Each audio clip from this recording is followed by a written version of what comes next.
All right, here we go. Component number 1, engage. So the first part of the 5E lesson plan, we want to engage the students. This is our introductory component. This is happening in the opening 10, 20 minutes of the class. Now, what's the purpose of this?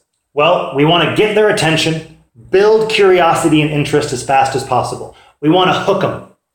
And once we have them hooked, we want to start to elicit the inquiry that we can use to explain and explore concepts with them. And we want to access their prior knowledge, figure out what do they already know and what do they not know so we can fill in the gaps and create those teachable moments. Now, this is many different ways to do this, a lot of different ways to do this. And it's going to vary depending on your class, depending on the lesson.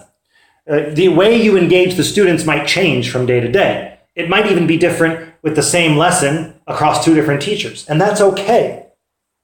So what you're going to see when you open up the lesson plan that we provide for you is you're going to see a list of suggestions. So let's say you're doing lesson 1, designing and building a car. You're going to open up the lesson plan and you're going to see about 3 suggestions of how you could engage the students. Some of those are going to be better for lower levels and some of those are going to be better for higher levels. It's going to be your choice which one you implement. Because think about it. A low-level class engage, well, they don't have a deep vocabulary. They don't have enough vocabulary to really have a discussion and ask questions right away. So engage for them is going to be, I think, more of a vocabulary lesson, engaging with the words that they need to know before we get to the exploration. Whereas higher level, well, they've got a lot of the necessary vocabulary already, so we need to build their interest and see if we can't get them thinking deeply very quickly. So you're going to have many different suggestions in the lesson plan. I always want you to try and do the most hands-on suggestion you can. We try to provide a hands-on suggestion for every engage component because we believe that is the best way to engage students and broach that new vocabulary. So for example, you're doing the design and build a car lesson. We're going to give you model cars that you can pass out to all the students and let them make observations. Let them draw them in their journals. Let them write down vocabulary they already know. We're going to put it in their hand. So much more engaging than a picture of a car or a video of a car.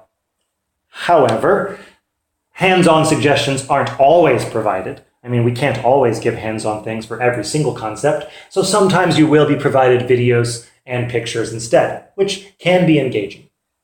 Furthermore, we will try to give you literature when possible, and we think literature is a really great way to engage. Stories are a really good way to get students' minds ticking and thinking about whatever topic you want them to. So we might give you a storybook, or we might give you an animation, like a YouTube video. Lots of suggestions we're going to give you, and the goal for you is to use these suggestions to engage the students, access their knowledge, start to introduce new vocabulary, do everything you need to before we start that problem-based investigation. Now, this is all fine and dandy for me to talk about in theory. So instead, let me show you tangible examples of a teacher in action engaging his class. I'm going to show you 2 videos of our head STEAM teacher, Ivan. Now, in these videos, you're going to see one low-level video and one high-level video. Both classes, Ivan is teaching like a zoology lesson, something about animals. In the low-level lesson, he's introducing the concept of animal homes. They're looking at birds' nests and beehives and talking about homes that animals build. And the students will use what they investigate to build their own home for an animal.